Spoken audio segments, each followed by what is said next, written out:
Hello. I'm Josiah, I'm David. and we're here to talk to you about the digital ensemble, or the role playing of large events in World of Warcraft. And when I say large, what do I mean, David? Thanks for asking, Josiah. A large event of role playing is essentially a community of tens or hundreds or even sometimes thousands of people all playing in the same area at once in World of Warcraft, and playing the same storyline or the same kind of conundrum or with the same goal in mind. And we're going to be looking today at one particular event that occurred last year in World of Warcraft on a particular role playing server called Dance of the Dead, a kind of saga of events that played out over a few months, culminating in a large set of trials for certain characters. Would you like to talk through a little bit about the action Yeah. of that event, or the story? So the idea is that the Forsaken have a number of Alliance characters that they wish to trial for various war crimes, and they post those wanted posters on the forums as well as a special Discord. And those those wanted characters are played by players in the game world and are slowly but surely, unfortunately, kidnapped throughout a series of months, brought to trial, and then given a trial by combat at Halloween, at the apex of the Forsaken's kind of festivities. We think that this is a really important event to explore because it hasn't really been explored in any literature so far, but also it's one of the longest running events that has been run by the role playing community there on Moonguard since at least 2012, and in other servers since before that. I think 2007 was one of the organizers had mentioned. That's right. We're curious about the persistence of these role players. Early writing on World of Warcraft role play, such as that by McCallum Stewart and Parsler, asserts that role players are role playing despite the digital barriers that are put up by the infrastructure of World of Warcraft. And yet, we're 17 years into World of Warcraft's life, and we have role players who have been role playing on that server, on this game, that entire time. And funny enough, we've been role playing. I've been role playing since Vanilla WoW in 2004, 2005, and Josiah's been Yeah, playing you WoW. brought me along in I like did. 2014 for some events. Yeah, and so I've been playing on Moonguard since 2014 on and off, so I kind of knew the community well and had actually participated in this event previously. So that's why we thought it was best to use participant observation and interview with one of the organizers in order to research what we thought were the communal effects of play for this game. Yeah, thinking along the line, or imagining ourselves as just being game ethnographers, not dissimilar to the work of Celia Pierce, with And Nardi. and Bonnie Nardi as well, Uh-huh. who's done a lot of work on World of Warcraft. So we consider the idea of Dance of the Dead and these kind of role playing games as a staging ground for role playing. These events act as the performance space for these role players to attend and to occur at. We're less interested in what the digital infrastructure of WoW allows, and the more interested in how players are using WoW. So we're not as interested in like mechanics or gameplay or what stats an item has and how those stats complexly interact with one another, but more so how people utilize the world around them for the gameplay that they want, which is role playing in this instance. And further to that, we're looking at the participants as kind of an ensemble, a performance ensemble who create these big events. So maybe you want to talk a little bit, Josiah, about WoW as staging ground? David, I sure do. Oh, that's lucky. What do we mean by staging ground? Perhaps I'll give an example of an event that we attended together. So we find ourselves for this event on the streets of the burning city of Stratholme. In order to get here, we've had to exploit a glitch in the game. One player getting in there with a few others and then summoning other players using a particular spell that a particular class in the game has.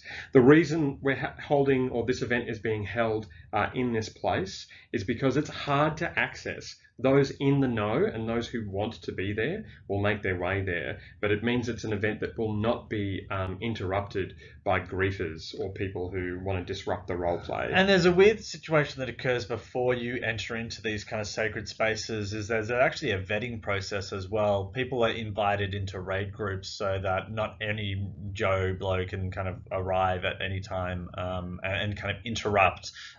These places are sacred to some extent, and you need to be trusted by the community in order to be invited into them to some degree. As we think of Stratholme as this staging ground where this role play action is going to take place, we also know that the audience to this event is exclusive. And what happens at this event?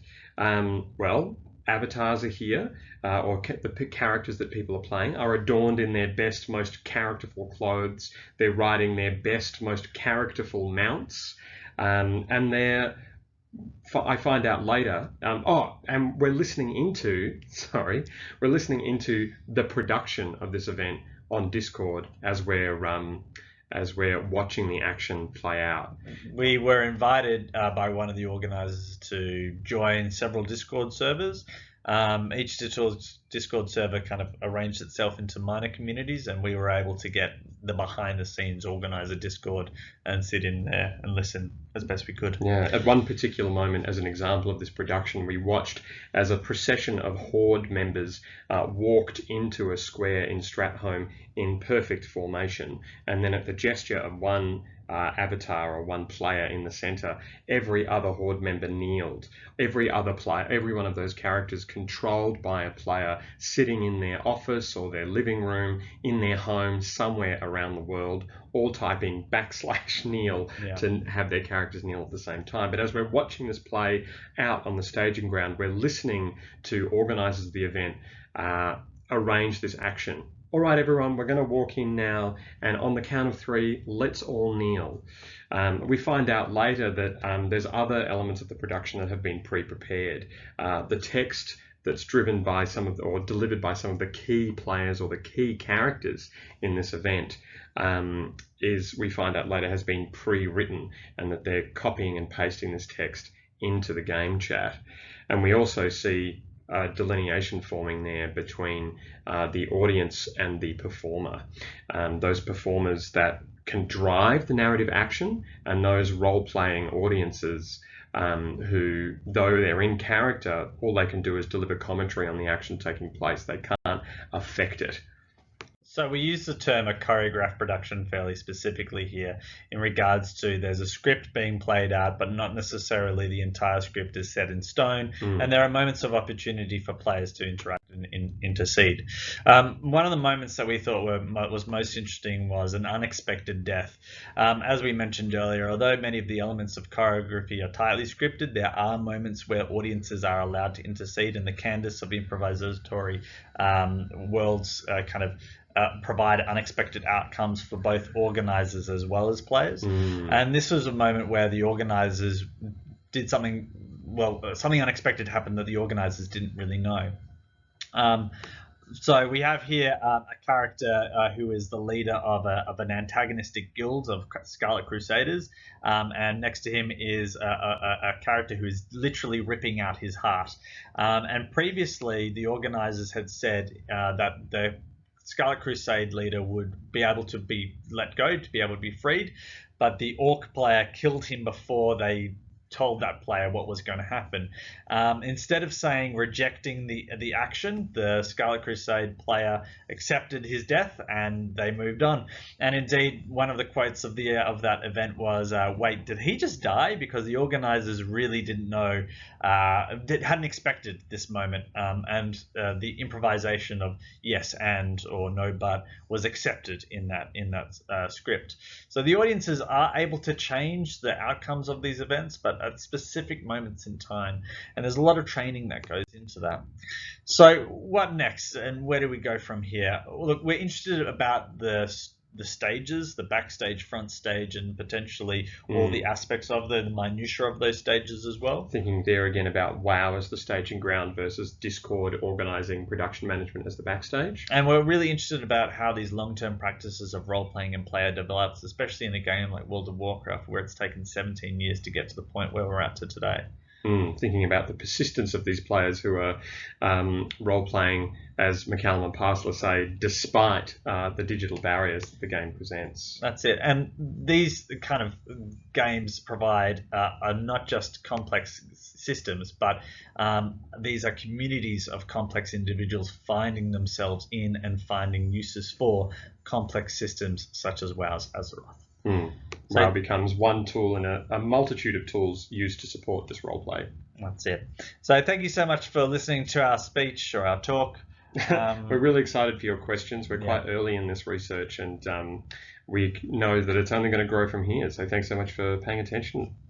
Farewell. Bye.